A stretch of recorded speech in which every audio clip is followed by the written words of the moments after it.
All right, Paris transportation. We're diving in. You sent over like a really cool mix of articles and travel blogs. Yeah. Seems like you've got some big plans, huh? Oh, yeah. I saw some notes about airport transfers and like figuring out the metro. Right. So let's start there. First things first, how are you even getting into Paris? Which airport are we talking? Well, you've got options. Yeah. Charles de Gaulle, CDG, that's usually the main one for, international flights. Right. Massive hub. Yeah. One of the busiest in the world, actually. Wow. A little trivia for you. Did you know it's named after the former French president, Okay. who also led their forces in World War II? Oh, wow. I did not know that. Yeah. Okay, so CDG it is. Now, I saw in your notes that you were a bit worried about travel time from the airport to, like, the city center. Yeah. And I see you've got Versailles, a day trip to Versailles penciled in. Right. Should we be factoring that in? Absolutely. CDG is a bit outside the city. You'll want to keep that in mind for your travel time. The RER-B train will get you right there, like 30 to 40 minutes. Okay. But if you're going straight to Versailles, you might want to think about the RER-C line from the airport. Save you from, going back into the city. Oh, smart move. Now, I did see that you were considering Beauvais Airport, too. Yeah. That's the one with all the budget airlines, right? Right. Beauvais, BVA, Yep. definitely the budget-friendly option. Okay. What's the catch? It's much further out, like 85 kilometers from the city. Oh, wow. Got to factor in that extra travel time, usually by shuttle bus. Okay. It might be cheaper to fly into BVA, but, if you're tight on time or have an early start planned, that extra travel could eat into your schedule. Makes sense. In one of the articles you sent, they recommended pre-booking airport transfers. Yes. Have you looked into that at all? Pre-booking is a lifesaver, Yeah. especially, peak season. Takes a lot of the stress out of getting into a new city. Oh, for sure. Just hop right in. Right into a waiting car.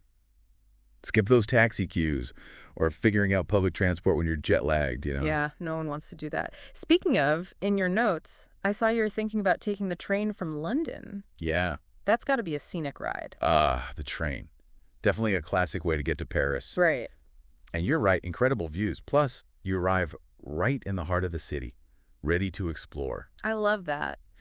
You mentioned wanting to visit Strasbourg. Yeah. That's where Gare de l'Est comes in. Okay. It's one of the main stations for, routes to Germany and beyond. So basically, no matter where you're coming from, there's a grand train station waiting to welcome you in Paris. Exactly.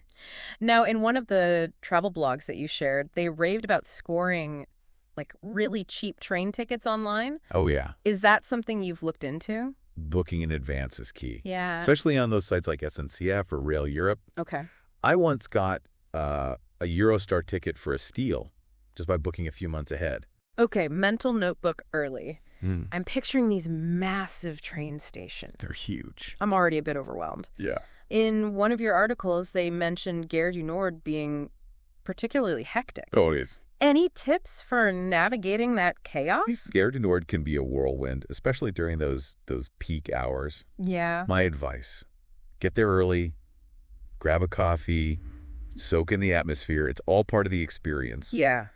And don't be afraid to, ask for help if you get lost. Right. Most people are happy to point you in the right direction. Good advice. Now, you mentioned wanting to explore different budget options. Yeah. And I know you're a big fan of road trips. I am.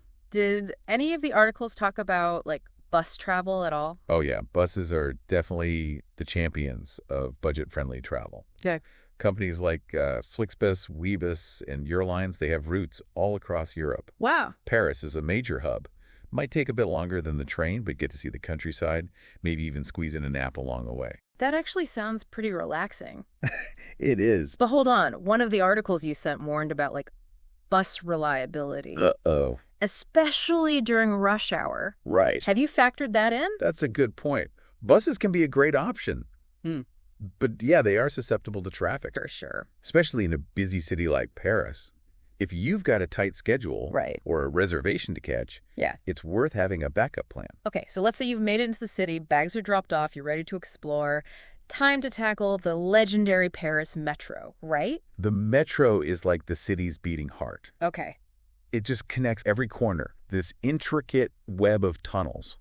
Incredibly efficient. Okay.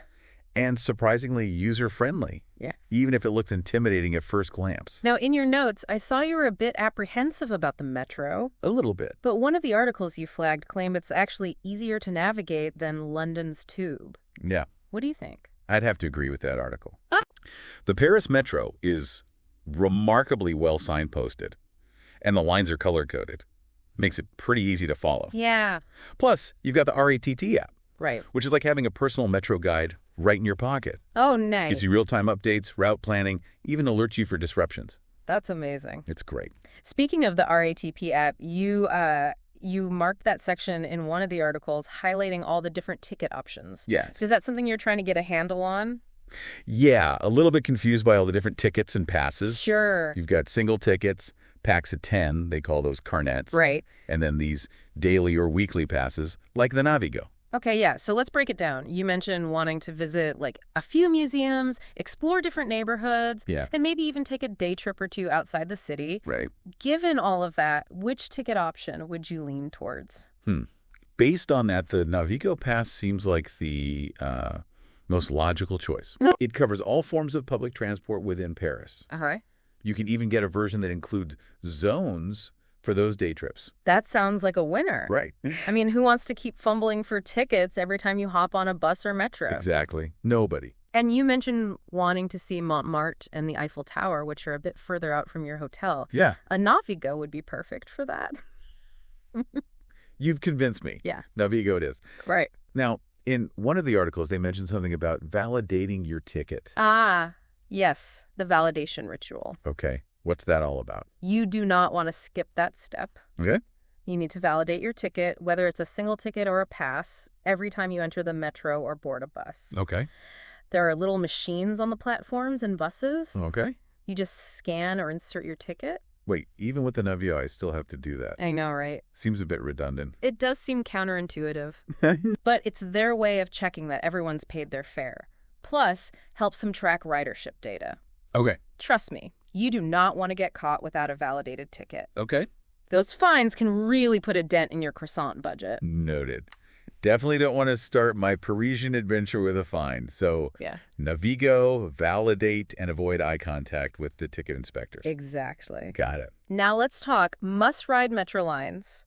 One of the articles you sent highlighted a few scenic routes. Oh, nice. Are you hoping to fit any of those into your itinerary? Absolutely. I saw line 1 mentioned. Yeah. That one runs past the Louvre and Champs-Élysées. Definitely iconic. Must-sees on any Paris trip. For sure. And you mentioned being a history buff? Yes. Line 4, with a stop right by Notre Dame, might be right up your alley. Ooh, good call. Oh, yeah. Definitely want to see Notre Dame. Yeah. And I remember reading about line 6 offering some, like, amazing Eiffel Tower views. Yeah. That sounds pretty epic. Right. Yeah. The metro isn't just a way to get around, it's a sightseeing experience in itself. I love that. I'm all Yeah. for maximizing efficiency. Yes.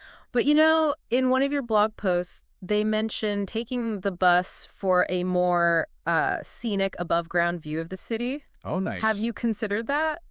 Buses are definitely on my radar. Okay. It seemed like a great way to just, soak in the Parisian atmosphere Yeah, and maybe even discover some hidden gems along the way. for sure. Plus, they're cheaper than taxis, right? True. But hold on, I read in that same blog post, they said buses can get stuck in traffic, Oh. especially during rush hour. Right. They even suggested checking the RATP app for real-time bus locations to avoid, lengthy delays. Yeah. What are your thoughts? That's a good point. If I'm on a tight schedule, the metro might be the safer bet. Right, But for those leisurely sightseeing days, I'm definitely up for trying the bus. right. They run until midnight, and they're even night buses, right? You got it. They're called noctillion buses. Perfect for those late-night adventures. Very cool. And tickets are the same price as the metro, which is a bargain compared to taxis. Mm-hmm. And speaking of taxis, let's talk about those iconic Parisian cabs. All right. Bring on the classic black cabs. Are they as readily available as everyone says? Oh, yeah, you'll see them everywhere. Okay. Especially around, tourist hot spots. Wow. They're super convenient, especially if you've got luggage Yeah. or just don't feel like navigating public transport. For sure. But be prepared to pay a premium for that convenience. Yeah, I saw in one of the articles that taxis can get pricey, Yeah, especially compared to, the metro or the bus. for sure. Is it even worth considering? It depends on your budget and priorities, really. In one of your notes, you mentioned wanting to splurge on a few taxi rides for convenience, I did. especially after a long day of sightseeing. Right. And honestly, sometimes it's just nice to treat yourself, right? True. Yeah. I did read about some taxi scams targeting tourists. Uh-oh. One of the articles suggested only using official taxis, the ones with the Taxi Parisian sign, or booking through reputable apps like G7. Yeah. Is that something I need to be worried about? It's always better to be safe than sorry. Yeah. Stick to those official taxis. Right. Or use apps like G7. Okay. They offer reliable service. Okay. And they let you prepay, track your ride, even choose the type of vehicle you prefer. Okay, so official taxis or G7. Yes. Check. Check. Definitely don't want to fall victim to any scams. Right. Now, what about those ride-sharing apps everyone's always talking about? Yeah. Are Uber and Lyft common in Paris? Uber is definitely popular in Paris. Okay. And you've also got local options like Bolt. Okay. Prices are generally similar to taxis, but watch out for surge pricing during peak hours. You could end up paying double, even triple the usual fare. Ouch. Surge pricing. Yeah. Definitely don't want to get hit with that. One of the articles mentioned comparing prices between Uber and Bolt, especially if you're out late at night. Absolutely. Good tip. Now, before we move on, are there any burning questions you have about taxis or ride sharing? Anything you've jotted down that we haven't covered yet? Not really. Mm. I think we've hit the essentials. Okay. Official taxis, apps like G7, compare prices between Uber and Bolt. Yeah. Got it. Got it. Now let's talk about something a little more active. Okay. I saw you highlighting the Velib bike sharing system in one of the articles. Yes. Is that something you've tried before? Oh, Velib is so much fun. Okay. I love zipping around cities on bikes. Yeah. Paris is surprisingly bike-friendly. Right. With dedicated bike lanes, paths along the Seine. Very cool. In one of the articles you sent, they even suggested a scenic route along the Canal Saint-Martin. Oh, wow. Yeah. That sounds lovely. Yeah. But I've never actually used a bike sharing system before. How does Velib even work? Do I need to reserve a bike in advance or something? It's super easy. Okay. You can sign up online Oh, yeah. or through the Velib app. Okay. Choose a short-term pass or a longer subscription, Okay. and you're good to go. All right. You can find Velib stations all over the city, unlock a bike using your smartphone or a code, and off you pedal. Wait, so there are stations all over the city. I don't have to return the bike to the same spot I got it from. Nope. Oh, wow. You can drop it off at any Velib station. Super convenient. That is convenient. And they have both manual and electric bikes available. Oh, nice. So you can choose your level of effort. Okay, that's awesome. Electric bikes, here I come. Yes. But, Paris is also known for being incredibly walkable. It is. What are your thoughts on just exploring the city on foot? Oh, I love walking. Yeah. Best way to truly experience a city's vibe. Right. And you're right, Paris is surprisingly walkable. Many of the iconic landmarks are within like a comfortable 20, 30-minute stroll from each other. Perfect. You mentioned wanting to explore like the Latin Quarter and Marais district. I do. Those are perfect for walking. Yeah, definitely want to wander through those areas. Yes. There's nothing quite like stumbling upon a hidden courtyard or a charming cafe when you're just exploring on foot. Agreed. But what about those times when walking just isn't feasible, Yeah. Say if I'm tired or had to get across town quickly. Well, that's where the metro and buses come in. Right. They're your best bet for quick and efficient travel, Okay. especially for those longer distances. But, I'm curious. Yeah. In your notes, you highlighted a section about the RER. Yes. And I'm wondering if you have any specific questions about that.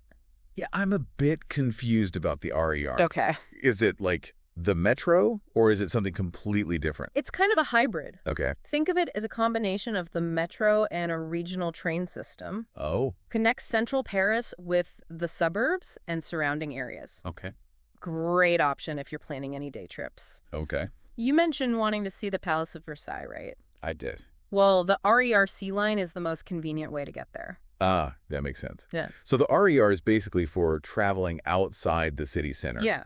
While the metro is for getting around within Paris. Exactly. Okay, I think I'm starting to get it now. Yeah. And the ticketing system for the RER is a bit different, right? It is, yeah. Fares are based on zones. Yes. So the price depends on how far you're traveling. Exactly. If you're planning on using the RER, you'll need to factor that into your budget. Definitely. Got it.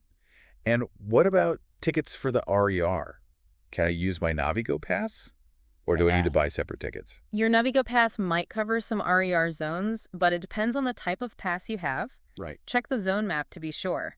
If your pass doesn't cover the zones you need, you can buy separate tickets at RER stations. Okay, so it's all about checking the zones. Yes. And I remember reading something about Validating your ticket on the RDR, just like on the metro and bus? You're on a roll. Yes, validation is crucial on the RER too. Okay. Make sure to validate your ticket both when you enter and exit the station. They're very strict about that. Oh, wow. You don't want to risk a fine. Got it. Now, you mentioned day trips, and I remember seeing a brochure about the Beauvais. Yeah, That's a boat, right? it is. Is that something worth checking out? Maybe. Tell me more. The Beauvais is like a hop-on, hop-off boat service that cruises along the Seine River. Okay. Fantastic way to see the city from a different perspective Yeah. and hit some of those major landmarks. You can hop on and off at various stops. Right. So it's like a floating bus tour. Oh, I love that. Yeah, So it's like a combination of transportation and sightseeing. exactly. Sign me up. And speaking of getting around, one of the articles you sent talked about accessibility in the Paris transport system. Okay. Is that something you're particularly concerned about? Well, I did notice you highlighting that section. It's not a primary concern for me personally, Right. but I always like to be aware of those accessibility options, Of course. especially when I'm traveling to a new city. That's great. It's awesome that you're thinking about those things. Yeah. Paris has definitely made progress in terms of accessibility in recent years. Ah. Many metro and RER stations now have elevators, ramps. Okay. Most buses are equipped with lifts for wheelchair access. That's good to hear. Yeah. It's important for everyone to be able to experience a city like Paris, Yeah. regardless of their mobility. Absolutely. All right, before we wrap up this first part of our deep dive, let's do a quick recap. We've covered airports, train stations, the metro, buses, taxis, ride-sharing, the Lieb bikes, walking, the RER, and even the Batchabus. Phew. That is a lot. I know, right? But it's been super helpful. I'm feeling much more confident about navigating Paris now. Awesome. And remember, we're just getting started. Well. In the next part of our deep dive, we'll delve a little deeper into some of the specific challenges you mentioned, like navigating those tricky metro transfers and finding the best routes for your planned itinerary. That's good. All right. I'm ready to tackle those challenges head on, armed with all this new knowledge. Great. Stay tuned for part 2, where we'll continue our Parisian transportation adventure. All right, welcome back to our Paris transportation deep dive. Last time, we covered a lot of ground airports, train stations, metro, buses, taxis, even bikes and boats. I think we've officially earned a virtual croissant for all that effort. We definitely covered a lot. I'm feeling way more prepared to tackle those Parisian streets now. That's what we like to hear. But, going through your notes and the articles you said, I noticed a few specific questions you had. Let's see if we can unpack those a bit further. One thing that stood out was your concern about metro transfers. I think everyone's had that, lost in the metro moment at some point. Yeah. Oh, absolutely. Metro transfers can be so tricky, especially in a system as extensive as Paris's. I remember reading about those long winding corridors and multiple levels. It made my head spin a little. I hear you. In one of the articles you sent, they actually recommended treating those transfers like mini adventures. Oh, interesting. Yeah. They said to look for the signs indicating connecting lines and follow the crowd. Apparently, Parisians are pros at navigating those underground labyrinths. Follow the crowd. That's actually a pretty good tip. Hmm. I tend to overthink things and end up going in the wrong direction. Right. But what about those times when, the signs aren't clear or the crowd's going everywhere? Is there, a foolproof method for mastering those transfers? Well, aside from the trusty RATP app, which we've already established as a must-have, one of the articles suggested taking a moment to study the metro map before you even head underground. Okay. They said to highlight your route, including transfer stations, so you have a visual reference point. Okay, that makes sense. I'm a very visual person, so having that highlighted map would definitely help me feel more oriented. And speaking of orientation, what about those times when you exit the metro and you pop up in a completely different part of the city than you expected? I mean, I've read stories about people accidentally ending up in the suburbs. I think we've all been there. Exiting the wrong metro exit can definitely throw you off. One of the articles had a great tip for avoiding that. They said to pay close attention to the exit signs, which usually list the street names or major landmarks that you'll find when you surface. Oh, that's a good one. I'm definitely guilty of just blindly following the crowd and ending up who knows where. From now on, I'm checking those exit signs religiously. You and me both. Now, let's talk about another challenge that you mentioned in your notes, optimizing routes for your specific itinerary. You've got a lot packed into your trip, and you want to make the most of your time, right? Absolutely. I've got museums, historical sites, parks, even a few cooking classes sprinkled throughout my itinerary. It's a bit of a puzzle, trying to figure out the most efficient routes and which mode of transport makes the most sense for each destination. I hear you. It's all about finding that sweet spot between efficiency and enjoyment, right? I mean, sometimes it's worth taking the scenic route, even if it takes a bit longer. Exactly. Like, I saw a beautiful walking route in one of the articles that connects the Louvre to the Notre Dame Cathedral. Goes along the Seine River and through some charming little streets. I would love to do that, even if it's not the fastest way to get there. I love that. Sometimes the journey is just as important as the destination, right? But let's be realistic. You can't walk everywhere in Paris, especially with those cooking classes you mentioned. I bet those involve carrying some delicious goodies back to your hotel. Oh, absolutely. I'm planning on stocking up on all sorts of Parisian treats, so yeah, walking isn't always practical, especially with bags of croissants and pastries in tow. Speaking of practicality, let's talk about those times when you just need to get from point A to point B quickly and efficiently. In one of the articles you sent, they mentioned using City Mapper for route planning. Have you ever tried that app? I've heard of City Mapper, but I haven't used it personally. Is it, like, better than Google Maps or the RATP app? It's definitely worth checking out. It's specifically designed for urban transportation and offers a lot of cool features, like comparing different travel options, including walking, biking, metro, bus, even taxis and ride sharing. It can even tell you which car of the metro to board for the quickest transfer. Wow, that's impressive. I'm all about maximizing efficiency, so I'll definitely give City Mapper a try. But, in one of the blog posts you shared, they cautioned against relying too heavily on apps Right. and suggested having a backup plan, especially when it comes to the metro. That's a good point. Metro strikes and disruptions can happen, so it's always smart to have a plan B. In that same blog post, they recommended having a printed copy of the Metro map handy, just in case your phone dies or you lose internet connection. Okay, printed map check. It's always good to be prepared for the unexpected. Now let's talk about something a little more glamorous, those Parisian taxi rides. In one of your notes, you mentioned wanting to splurge on a taxi ride or two. Any specific destinations in mind? Ooh, a taxi splurge. I love it. Paris is a city that begs to be experienced from the back of a classic black cab, even if it's just for a short ride. Any thoughts on where you'd want to go? Well, I was thinking about taking a taxi from my hotel to the Eiffel Tower one evening. I mean, is there anything more iconic than arriving at the Eiffel Tower in a Parisian taxi? That sounds absolutely magical. And imagine seeing the Eiffel Tower all lit up as you approach. Talk about a memorable experience. But, in one of the articles you sent, they warned about taxi scams, especially around tourist hotspots like the Eiffel Tower. Oh, right. They recommended booking through an app like G7 to ensure a fair price and a reliable driver. Yeah, I definitely don't want to fall victim to any scams. G7 it is. But, I'm also curious about those Velib bikes. In one of the articles, they mentioned cycling along the Canal Saint-Martin. Yeah. That's something you've done before? Oh, cycling along the Canal Saint-Martin is a must-do. It's such a vibrant and picturesque area with cool cafes, street art, and those charming little bridges. It's a completely different side of Paris, and it's best experienced on two wheels, in my opinion. Okay, you've convinced me. Velib and the Canal Saint-Martin are officially on my itinerary. But I'm wondering about, logistics. Do I need to reserve a bike in advance, or can I just grab one from a station when I'm ready? No need to reserve in advance. Velib stations are scattered throughout the city, and you can usually find a bike without a problem. You can use the Velib app to locate stations and check bike availability. Sounds easy enough. Now, in one of the blog posts you sent, they talked about walking being a great way to, discover those hidden gems in Paris.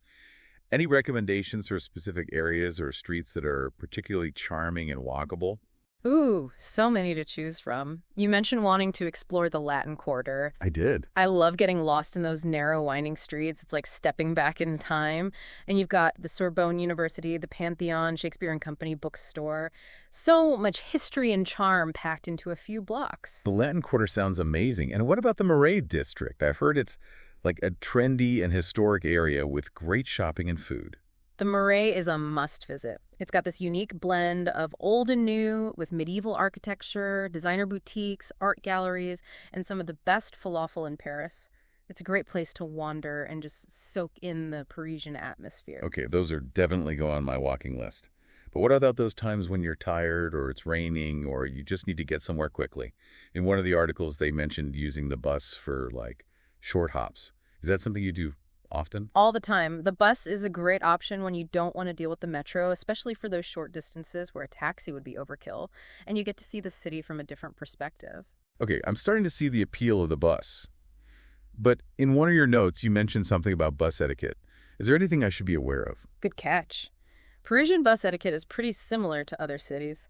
Just be mindful of others, offer your seat to those who need it, and try not to block the aisle with your backpack or shopping bags. Got it. Common courtesy, check. Now let's talk about those times when you're out late and need to get back to your hotel. I remember reading about the Noctillion night bus service. Is that a safe and reliable option? The Noctillion buses are a lifesaver for night owls. They run throughout the night, connecting major parts of the city.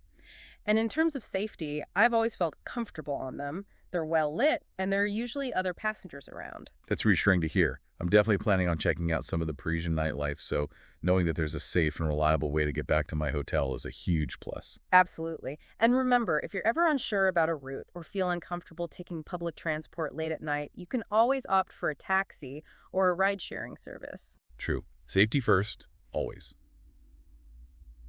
Okay, I think we've covered a lot of ground in this second part of our deep dive. We tackled metro transfers, route planning, taxi tips, bus etiquette, and even night buses. I'm feeling like a Parisian transport pro. Me too. But, we're not done yet. In our final part, I want to delve into some of those unique transport experiences you were curious about, like the bateau bus and those charming little trams that run through certain parts of the city. Ooh, the bateau bus and trams. Sounds like a perfect way to wrap up our Parisian transportation adventure. I'm ready for part 3. All right, welcome back for the final leg of our Paris transportation deep dive. We've covered a lot of practicalities, but, I know you're also interested in, those more unique ways to get around the city. Yeah. You specifically mentioned the bateau bus in your notes, and I saw you'd flagged a few articles about Paris's tram system. Exactly. I mean, we've tackled the metro, buses, taxis, even bikes. Now I'm ready for those experiences that just, scream Paris. The bateau bus especially. Seems like something straight out of a movie. It totally is. I remember my first time on the bateau bus, gliding down the Seine, the Eiffel Tower just glowing as the sun set. Pure magic. Wow. And it's not just a sightseeing cruise. It's a legit mode of transport. Okay. It's got stops at, key points along the river. That's what intrigued me. One of the articles you sent mentioned using the bateau bus to get from, the Eiffel Tower to Notre Dame. Yeah. It seems way more enjoyable than being crammed into a metro car. Yeah. But is it actually practical? How frequent are the boats? Yeah.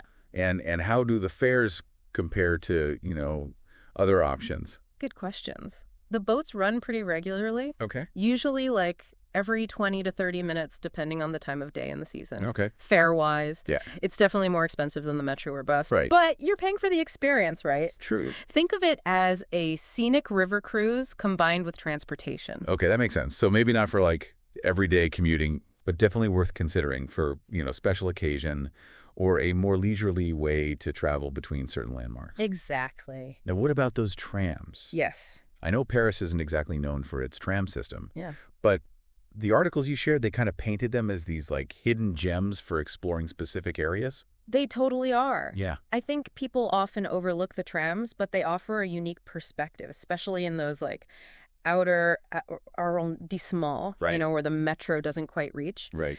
You mentioned wanting to visit the Parc de la Villette, right? Yes. That's where the tram really shines. Okay. I am fascinated by the Parc de la Villette. Yeah. It's this massive park with museums, concert halls, even a science center. It's so cool. I know.